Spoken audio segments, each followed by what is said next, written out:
Hello guys, channel 5 cinema பார்த்துட்ருக்கீங்க. நான் உங்கள் விஜய் கிருஷ்ணா. இந்த ஷோ படம் எப்படி இருக்குது, இதில் எந்த படத்தோட ரிவ்யூ வந்து பார்க்க போகிறோம் அப்படின்னு பார்த்தீங்கன்னா, நம்ம உலகநாயகன் நம்ம விண்வெளி நாயகன் நடித்து ரிலீஸ் ஆகியிருக்கிற தக் லைஃப் படத்துடைய மூவி ரிவ்யூ தான் வந்து பார்க்க போகிறோம். படம் எப்படி இருக்குது அப்படிங்கிறத இந்த வீடியோவில் மொத்தமாக பார்த்துடலாம். ஃபஸ்ட்டு கமலஹாசன், மணிரத்னம் இந்த ஒரு காம்போ ரொம்ப வருஷம் கழிச்சு இணையுது அப்படின்னு சொன்னதுலேருந்தே இந்த படத்துக்கு பயங்கரமான ஒரு ஹைப்பு வந்து இருந்துச்சு.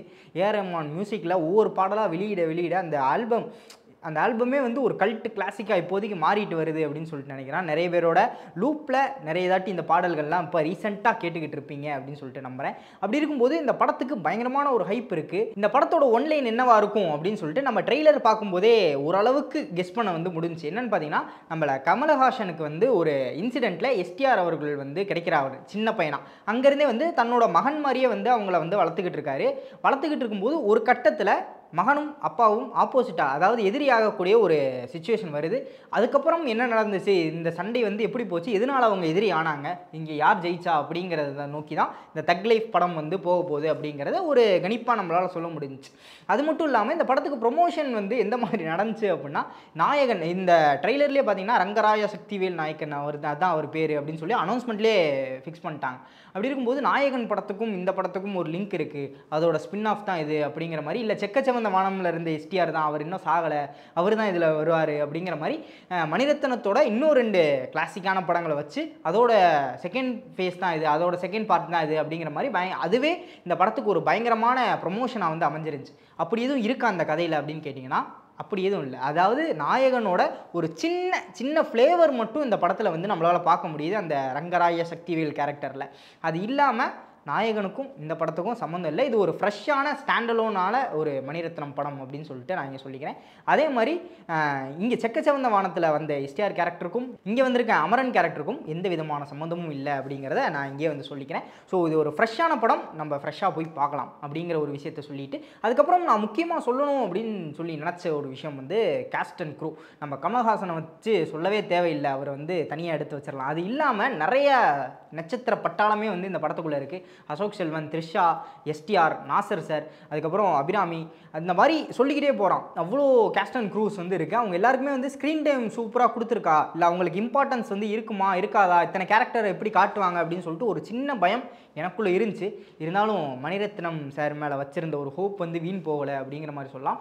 எல்லா கேரக்டர்ஸுக்குமே ஒரு ரீசனபிளான ஸ்க்ரீன் டைம் வந்து கொடுக்கப்பட்டிருந்துச்சு. எல்லா கேரக்டருமே நல்லாவே டெவலப் பண்ணியிருந்தாங்க அப்படின்னு சொல்லிட்டு சொல்லலாம். என்ன சொல்கிறது, ஸ்டார்டிங்கில் இருக்கிற ரங்கராய சக்திவேல் நாயகருக்கும் கடைசியில் இருக்க அவருக்கும் ஒரு பெரிய கேரக்டர் ஆர்க் வந்து போயிருக்கு. அவரோட ஒரு கோல் இருக்குது, அந்த கோலை நோக்கி அந்த கேரக்டர் மூவ் ஆகிறது வந்து நம்மளால் கண்கூட பார்க்க முடியுது இந்த படத்தில். அப்படி இருக்கும்போது இந்த கடைசியில் வந்து நிற்கிது இல்லையா அந்த கேரக்டர், அதுக்கு ஹெல்ப் பண்ணுற மாதிரி தான் இந்த சுற்றி இருக்க எல்லா கேரக்டர்ஸுமே வந்து அமைச்சிருக்காங்க. அந்த விஷயமும் ரொம்ப சூப்பராக வந்து அமைஞ்சிருந்துச்சு. அந்த ஒரு பெரிய பிளாட் ட்விஸ்ட்டு ஒன்று வந்து இன்டர்வலில் வருது. அந்த ஒரு ட்விஸ்ட்டு மட்டும் நம்மளால் கொஞ்சம் ஈஸியாக கெஸ் பண்ணிட முடிகிற மாதிரி இருக்கோ அப்படிங்கிற மாதிரி ஒரு ஃபீல் வந்து எனக்கு வந்துச்சு. மேபி நிறைய பேருக்கு வந்து அது ஒரு பெரிய ட்விஸ்ட்டாக வந்து ஒரு ஆகியிருக்கலாம், லைட்டாக கெஸபிளாக இருக்குமோ அப்படிங்கிற மாதிரி எனக்கு தோணுச்சு. என்னென்னு பார்த்தீங்கன்னா, எஸ்டிஆர் அவர்கள், அதாவது நம்ம அமரன் கேரக்டரை சக்திவேல் பக்கம் வந்து திருப்பி விடுறதுக்கு, ஆப்போசிட்டாக திருப்பி விடுறதுக்கு என்ன ஒரு ட்ரிக்கு யூஸ் பண்ண போகிறாங்க அப்படிங்கிற ஒரு விஷயம் எனக்கு லைட்டாக கெஸ் பண்ணுற மாதிரி இருந்துச்சு. மேபி நிறைய பேருக்கு ஒர்க் ஆகியிருக்கலாம். உங்களுக்கு ஒர்க் ஆகிருந்துச்சுன்னா மறக்காம கீழே கமெண்ட்டில் சொல்லுங்கள். அதுக்கப்புறம் இந்த சக்திவேலுக்குமான அமரனுக்குமான அந்த ஃபேஸ் ஆஃப் வந்து ரொம்ப சூப்பராக இருந்துச்சுன்னு சொல்லலாம். முக்கியமாக நான் சொல்லியே ஆக வேண்டியது ஆக்ஷன் காட்சிகள். படம் ஃபுல்லாக ஆக்ஷன் காட்சிகள்லாம் வந்து பயங்கரமாக நிறைஞ்சிருக்கு. அதில் ஒவ்வொரு ஆக்ஷனுமே பட்டாசாக இருக்குது அப்படின்னு சொல்லலாம். சூப்பராக கொரியோகிராஃப் பண்ணியிருக்காங்க. முக்கியமாக சொல்லப்போனால் கிளைமேக்ஸில் நம்ம கமல் சாரும் எஸ்டிஆரும் ஹேண்ட் டு ஹேண்ட் 1-to-1 வந்து சண்டை போடுறாங்க ஒரு வீடோட மாடியில். அந்த ஸ்டண்ட் கொரியோகிராஃபி சூப்பராக பண்ணியிருந்தாங்க அப்படின்னு சொல்லலாம்.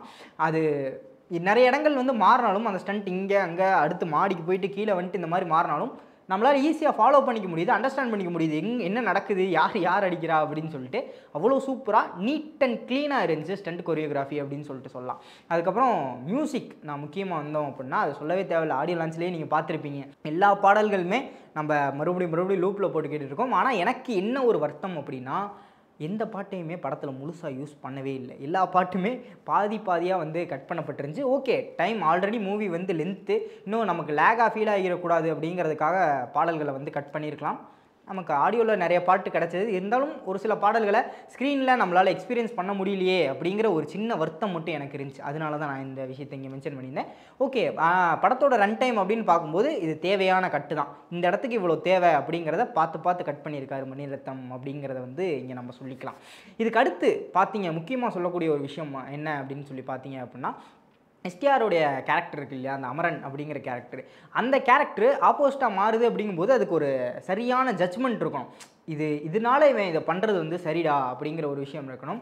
அந்த இடம் எனக்கு லைட்டாக என்ன சொல்கிறது, ஒரு லைட்டாக ரைட்டிங்கில் வந்து கோட் அவுட்டாங்களோ அப்படிங்கிற மாதிரி தோணுச்சு. என்னன்னு பார்த்தீங்கன்னா, இத்தனை வருஷம் கூடயே சேர்ந்து வளர்த்துருக்கிற ஒரு மனிதன் சக்திவேல், அவரை அப்பா பையன் மாதிரி கிட்டத்தட்ட அந்தளவுக்கு ஒரு பாண்டு இருக்குது அவங்க 2 பேத்துக்குள்ளே. எனக்கு அடுத்து இவன் தான் அப்படின்னு சொல்கிற மாதிரியான ஒரு பாண்டு. அப்படி இருக்கிற ஒருத்தரை சிம்பு வந்து சந்தேகப்படணும், எஸ்டிஆர் கேரக்டர் வந்து சந்தேகப்படணும், சந்தேகப்பட்டு ஆப்போசிட்டாக மாறணும். அதற்கான காரணம் அங்கே என்ன சொல்லப்படுது அப்படின்னு பார்த்தீங்கன்னா, காரணம் வெயிட்டான காரணம் தான். அது எப்படி எக்ஸிக்யூட் பண்ணாங்க அப்படிங்கிற ஒரு விஷயத்தை தான் கொஞ்சம் ரஷ் பண்ணிட்ட மாதிரி இருந்துச்சு. டக்கு டக்குன்னு அவ்வளோதான் இது நடந்துருச்சு அப்படின்னு சொல்லி கொஞ்சம் ரஷ் பண்ண மாதிரி இருந்துச்சு. அந்த இடத்துல கொஞ்சம் ப்ரீத்திங் ஸ்பேஸ் கொடுத்துருந்தா இது இன்னும் கொஞ்சம் நம்புற மாதிரி இருந்திருக்கும் அப்படின்னு சொல்லிட்டு நான் நினைக்கிறேன். இந்த ஒரு விஷயம் மட்டும் எனக்கு நெகட்டிவாக சொல்லப்பட்டுச்சு. அப்புறம் முக்கியமாக ஒரு கேரக்டர் வந்து நான் சொல்லியே ஆகணும் அப்படின்னு சொல்லிட்டு நினச்சேன். நம்ம ஜோஜு ஜார்ஜ் நடிச்சிருந்த ஒரு கேரக்டர், மனுஷன் வாழ்ந்திருக்கார் அந்த கேரக்டராகவே அப்படின்னு சொல்லலாம். ஏன்னா நிறைய இது ஒரு கேங்ஸ்டர் படம், கேங்ஸ்டர் கேங்கை பற்றின படம், அதான் தக் லைஃப் இல்லையா. அப்படி இருக்கும்போது அந்த கேங்ஸ்டர் கேங்கில் அவரோட கேரக்டர் மட்டும் ரொம்ப தனியாக தெரிஞ்சுது அப்படின்னு சொல்லிட்டு சொல்லலாம். அதாவது அவர் என்ஜாய் பண்ணுறாரு, அந்த கேரக்டரை இருக்கிறத வந்து என்ஜாய் பண்ணி வாழ்ந்துக்கிட்டு இருக்காரு, அப்படி அந்த ஃபைட் பண்ணுறதை என்ஜாய் பண்ணுறாரு அப்படின்னு சொல்லி சூப்பராக இருந்துச்சு அவரோட கேரக்டர். நான் இங்கே மென்ஷன் பண்ணி ஆகணும் அப்படின்னு சொல்லி நினச்சேன். அந்த மாதிரியான ஒரு கேரக்டராக அவர் இருந்தார். ஸோ ஆல்மோஸ்ட் ஃபுல்லாக பார்த்தீங்க அப்படின்னா நம்ம மணிரத்னம் சாரோட டச்சில் ஒரு பக்காவான ஆக்ஷன் பேக்டு கேங்ஸ்டர் படம் தான் வந்து இந்த தக் லைஃப். இங்கே கமல் சாரோட ப்ரெசன்ஸ் என்ன, கமல் சாரை பற்றி பேசவே இல்லையடா அப்படின்னு சொல்லி பார்த்தீங்கன்னா, அவர் தான் படமே, அவர் தான் தக் லைஃபே அப்படின்னு சொல்லிட்டு சிம்பிளாக ஆன்லைனில் சொல்லிடலாம். மனுஷன் வர ஒவ்வொரு ஸ்க்ரீனும், ஒவ்வொரு ஃப்ரேமும், ஒவ்வொரு டைலாகும் ஸ்டீல் பண்ணுறாரு. அவ்வளோ பெரிய ஸ்க்ரீன் வந்து ஸ்டீல் பண்ணுறாரு அப்படின்னு சொல்லிட்டு சொல்லலாம். அவர் தான் ஷோ ஸ்டீலர். நம்ம இது தனியாக நீ வேறு சொல்லணுமாடா அப்படிங்கிற மாதிரி தான் இருக்கும். லிட்டரலாக அவர் தான் தக் லைஃப், அவர் தான் உண்மையான தக் அப்படின்னு சொல்லிட்டு இந்த ரிவ்யூ இதோடு முடிச்சுக்கிறேன். ஸோ உங்களை எத்தனை பேர் இந்த படம் பார்த்துறீங்க, இல்லை எப்போ புக் பண்ணியிருக்கேன் நான் பார்க்க போகிறேன் அப்படின்னு சொல்லிட்டு அவளோடு இருக்கீங்க அப்படின்னா மறக்காமல் உங்களோட ஹைப்பையும் அந்த ரிவ்யூஸையும் கீழே கமெண்ட் பண்ணுறேங்க, மற்றவங்களும் பார்த்து தெரிஞ்சுக்கிட்டோம். ஸோ இதே மாதிரி இன்னொரு ஆசமான வீடியோவில் உங்களை வந்து சந்திக்கிற வரை விடைபெற்றுக் கொள்வது நான் உங்கள் விஜய் கிருஷ்ணா, சைனிங் ஆஃப்.